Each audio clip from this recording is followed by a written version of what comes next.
shot हान्नु होला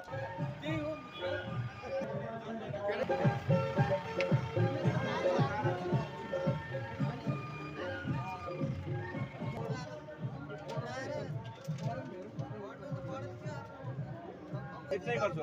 हैन हो अरु सबै अरु मैले के गर्छु भन्दाखेरि सुशासन कायम नहुँदा तपाईहरुले भनेको कुरा आवाजै संसदमा उठाउँछु त्यो कानुन बनाउन लाग्छु अनि म कहाँको मान्छे हो भन्नुहुन्छ भने यो कोटेश्वरको मान्छे हो झलुङ्गे पुल्लिएर मेरो घर छ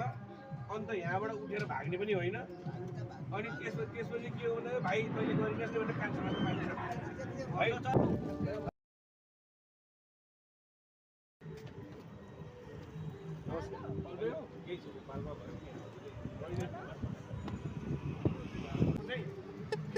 केटी बाज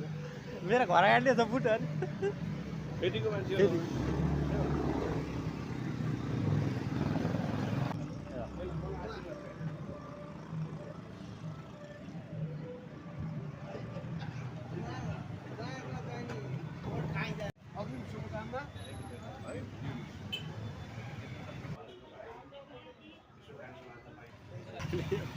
नेपाली कम्युनिस्ट आन्दोलनलाई रसातलमा पुर्याउने यही त